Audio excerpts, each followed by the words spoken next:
നന്നായിട്ട് പഠിക്കണം, നല്ല മാർക്ക് വാങ്ങണം. അങ്ങനെ ഒരുപാട് ആഗ്രഹങ്ങളോടെയാണ് നമ്മൾ ഈ അക്കാദമിക് ഇയർ സ്റ്റാർട്ട് ചെയ്തത്. പക്ഷെ ഇപ്പോൾ അക്കാദമിക് ഇയർ കഴിയാൻ കുറച്ച് മാസങ്ങൾ കൂടി ബാക്കിയുള്ളപ്പോൾ ഒന്നും എവിടെയും എത്തി നിൽക്കാതെ എങ്ങനെയും സിലബസ് കംപ്ലീറ്റ് ചെയ്ത് പറ്റുന്നത്ര മാർക്ക് വാങ്ങണം എന്നായിരിക്കും നിങ്ങൾ ചിന്തിക്കുന്നുണ്ടാവുക. അങ്ങനെയുള്ളവർക്ക് വേണ്ടിയിട്ടാണ് ഇന്നത്തെ വീഡിയോ. എല്ലാവരും മുഴുവനായിട്ട് വാച്ച് ചെയ്യുക. ഇത് നിങ്ങളെ എന്തായാലും ഹെൽപ്പ് ചെയ്യും. മേ ബി രണ്ട് ടൈപ്പ് ഓഫ് സ്റ്റുഡൻസ് ആയിരിക്കും ഈ വീഡിയോ വാച്ച് ചെയ്യുന്നുണ്ടാവുക. ഒരു ടൈപ്പ് ഓഫ് സ്റ്റുഡൻ്റ് എന്ന് പറയുമ്പം അവർക്ക് എക്സാം വരുന്നുണ്ടെന്ന് അറിയുമ്പോൾ തന്നെ ടെൻഷൻ സ്റ്റാർട്ട് ചെയ്യും. അത് കാരണം അവർക്ക് വീണ്ടും ഒന്നും പഠിക്കാൻ പറ്റാതെയാവും. രണ്ടാമത്തെ ടൈപ്പ് ഓഫ് സ്റ്റുഡൻ്റ് എന്ന് പറയുമ്പം എക്സാം വരുന്നുണ്ടെന്നറിയാം, പഠിക്കണം എന്നറിയാം, മാർക്ക് വാങ്ങണം എന്നറിയാം, പക്ഷെ എന്തൊക്കെയായാലും അവർക്കൊരു മോട്ടിവേഷൻ ഇല്ല. അത് കാരണം പഠിക്കാൻ പറ്റുന്നില്ല. ഇതിനൊക്കെയുള്ള സൊല്യൂഷൻസ് ഈ വീഡിയോയിൽ ഞാൻ ഉൾപ്പെടുത്തുന്നുണ്ട്. ഒന്നാമത്തെ കാര്യം എന്ന് പറയുമ്പം ഡോണ്ട് സ്ട്രെസ് ടു മച്ച്. ഒരുപാട് സ്ട്രെസ് അടിക്കാതിരിക്കുക.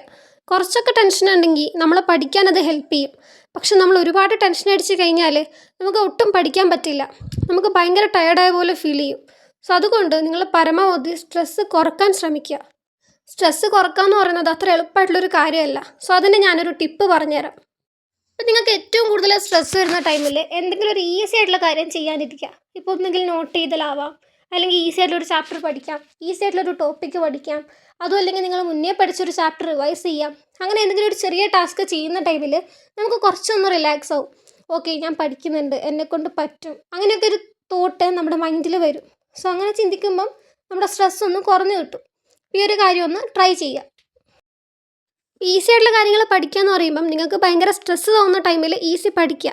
എന്നിട്ട് ആ ഒരു ഫ്ലോയിലേക്ക് വരുന്ന ടൈമിൽ പിന്നെ നമുക്ക് കുറച്ചൊന്ന് ഡിഫിക്കൽട്ടായിട്ടുള്ള ചാപ്റ്റേഴ്സിലൊക്കെ ഒന്ന് മൂവ് ഓൺ ചെയ്യുക. അങ്ങനെ ചെയ്താൽ മാത്രമേ നമുക്ക് സിലബസ് കംപ്ലീറ്റ് ചെയ്യാൻ പറ്റുള്ളൂ.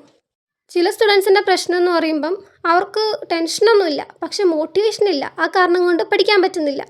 സോ അങ്ങനെയുള്ളവർക്ക് ഞാൻ പറഞ്ഞിരുന്നൊരു കാര്യം എന്ന് പറയുന്നത് നിങ്ങൾ കുറച്ച് മോട്ടിവേഷണൽ സോങ്സൊക്കെ കേൾക്കുക എന്നുള്ളതാണ്. ഈ ഒരു കാര്യം എന്നെ ഭയങ്കരമായിട്ട് ഹെൽപ്പ് ചെയ്തിട്ടുണ്ട്. അതുകൊണ്ടാണ് ഞാനിത് പറഞ്ഞിരുന്നത്. അങ്ങനെ വെറും ഇടയ്ക്കിടയ്ക്ക് ഇങ്ങനെ കേട്ടുകൊണ്ടിരിക്കുന്ന ടൈമിൽ നമ്മുടെ ബ്രെയിൻ തന്നെ അതിനോടൊന്ന് റിയാക്ട് ചെയ്ത് സ്റ്റാർട്ട് ചെയ്യും. സോ നമുക്കതൊന്ന് പഠിക്കണം അങ്ങനെയൊക്കെയുള്ള ഒരു ചിന്ത വരും. ഓക്കെ, അപ്പോൾ എനിക്ക് യൂസ്ഫുൾ ആയിട്ടുള്ള കുറച്ച് പാട്ടുകൾ ഞാൻ ഡിസ്ക്രിപ്ഷനിൽ കൊടുക്കുന്നുണ്ട്. നിങ്ങൾക്ക് വേണമെങ്കിൽ അതൊക്കെ ഒന്ന് കേട്ട് നോക്കാം. മോട്ടിവേഷനും സ്ട്രെസ്സൊന്നും അല്ലാതെ നമ്മൾ ഏറ്റവും കൂടുതൽ എഫക്റ്റ് ചെയ്യുന്ന ഒരു ഫാക്ടറാണ് ടൈം മാനേജ്മെൻറ്റ്.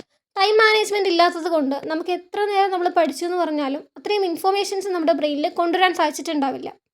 സോ അങ്ങനെയുള്ളവർക്ക് വേണ്ടിയിട്ട് കുറച്ച് ടൈം മാനേജ്മെൻറ്റ് ടിപ്സും കൂടെ ഞാൻ പറഞ്ഞുതരാം.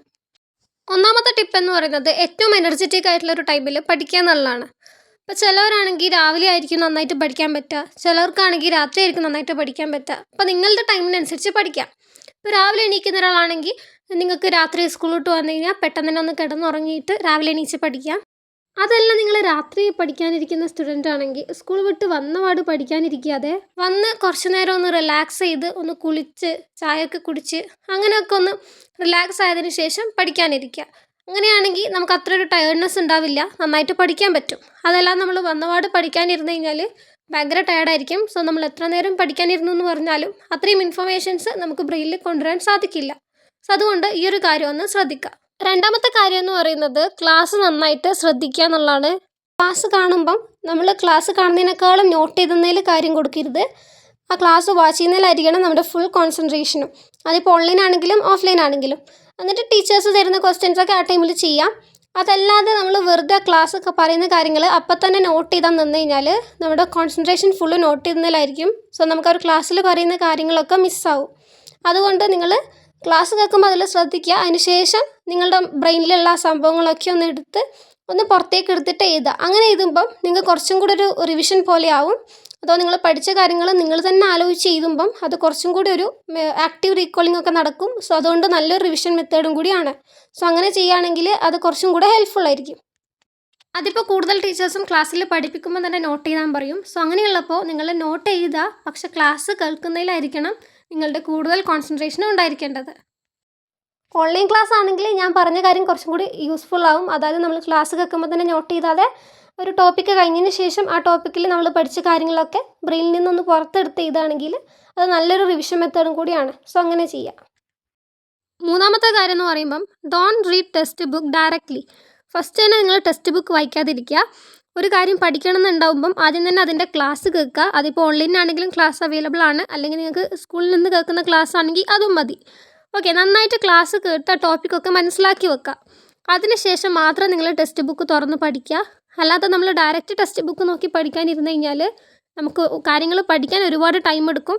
അതുപോലെ തന്നെ ചില കാര്യങ്ങൾ നമുക്ക് പെട്ടെന്നൊന്നും മനസ്സിലാവുകയില്ല. അപ്പോൾ അത് ഭയങ്കര ടെൻഷനാക്കാൻ കാരണമാവും, ടൈം കൺസ്യൂമിങ്ങും ആണ്. സോ അതുകൊണ്ട് ഈ ഒരു കാര്യം ഒന്ന് ശ്രദ്ധിക്കുക. നാലാമത് പറയാനുള്ളത് നോട്ട്സ് മേക്കിങ്ങിൻ്റെ കാര്യത്തിലാണ്. 2 കാര്യങ്ങൾ പറയാനുണ്ട്. ഒന്നെന്ന് പറയുമ്പം നിങ്ങൾ സ്കൂളിൽ നിന്ന് തരുന്ന നോട്ട്സ് അവിടെ നിന്ന് തന്നെ കംപ്ലീറ്റ് ചെയ്യാൻ ശ്രമിക്കുക. അതോടൊപ്പം ഫ്രീ പീരീഡും ബ്രേക്കൊക്കെ കിട്ടുന്ന ടൈമിൽ തന്നെ ഇരുന്ന് അങ്ങനെ നോട്ട് കംപ്ലീറ്റ് ചെയ്യുക. അങ്ങനെയാണെങ്കിൽ നിങ്ങൾക്ക് വീട്ടിൽ വന്നാൽ പഠിക്കാൻ ടൈം കിട്ടും. അല്ലെങ്കിൽ വീട്ടിൽ വന്ന് അത് എഴുതാൻ നിന്നാൽ അത്രയും സമയം നിങ്ങൾക്ക് പഠിക്കാനായിട്ട് കിട്ടില്ല. സോ അതുകൊണ്ട് നിങ്ങൾ ആ ഒരു കാര്യം ഒന്ന് ശ്രദ്ധിക്കുക. രണ്ടാമതെന്ന് പറയുമ്പം മേക്ക് യുവർ ഓൺ നോട്ട്സ്. അഥവാ നിങ്ങൾക്ക് മാത്സ്, ഫിസിക്സ് പോലുള്ള സബ്ജക്റ്റുകളിലാണെങ്കിൽ ഇക്വേഷൻസും കൺസെപ്റ്റും ഒക്കെ നോട്ടാക്കി വെക്കുക. അല്ലെങ്കിൽ നിങ്ങൾക്ക് വേണമെന്ന് തോന്നുന്ന സബ്ജക്റ്റുകളും ചാപ്റ്ററും ഒക്കെ ഷോർട്ട് നോട്ടാക്കി വെക്കുക. അത് നിങ്ങൾ എക്സാം ടൈമിൽ ഹെൽപ്പ് ചെയ്യും. നിങ്ങൾ എക്സാം ടൈമിൽ ഗൂഗിളിൽ നിന്ന് നോട്ട്സ് എടുക്കുക അല്ലെങ്കിൽ പ്രിൻ്റ് എടുക്കുക, അതിനേക്കാളൊക്കെ ഏറ്റവും നല്ലത് നിങ്ങൾ തന്നെ ഉണ്ടാക്കിയ നോട്ട്സ് പഠിക്കുന്നതാണ്. സോ അതുകൊണ്ട് നിങ്ങൾ പഠിക്കുന്ന ടൈമിൽ തന്നെ നോട്ട്സ് ഉണ്ടാക്കി വെക്കുക. ലാസ്റ്റ് ടിപ്പ് എന്ന് പറയുമ്പം don't wait for perfect time. ഒരു പെർഫെക്റ്റ് ടൈമിന് വേണ്ടിയിട്ട് വെയിറ്റ് ചെയ്യാതിരിക്കുക. അഥവാ നിങ്ങൾക്കിപ്പോൾ ഒരു 7:05 ആകുമ്പോൾ തോന്നുകയാണ് ഓക്കെ പഠിക്കണം, എക്സാം വരുന്നുണ്ട്, ഓക്കെ എന്നാൽ പഠിക്കാതിരിക്കാം. പക്ഷെ അപ്പം നിങ്ങൾ ടൈം നോക്കുമ്പം 7:05 ആണ്. അപ്പം നിങ്ങൾ വിചാരിക്കുകയാണ് ഓക്കെ 7:15 പഠിക്കാം അല്ലെങ്കിൽ 7:30 സ്റ്റാർട്ട് ചെയ്യാം. അങ്ങനെ വിചാരിക്കരുത്. അപ്പോൾ നമ്മൾ അങ്ങനെ ചിന്തിച്ച് മാറ്റി വെച്ചിട്ട് ചിലപ്പോൾ കുറച്ച് സമയം കഴിഞ്ഞിട്ട് നമുക്ക് പഠിക്കാനുള്ള ഒരു മൂഡൊക്കെ പോയിട്ടുണ്ടെങ്കിൽ പിന്നെ നമ്മൾ പഠിക്കാനിരിക്കില്ല. അതുപോലെ തന്നെ അഥവാ പഠിക്കാനിരുന്നിട്ടുണ്ടെങ്കിൽ തന്നെ നമുക്ക് അത്രയും ടൈം വേസ്റ്റ് ആവും. സോ അതുകൊണ്ട് ഈ ഒരു കാര്യമൊന്നും ഒഴിവാക്കുക.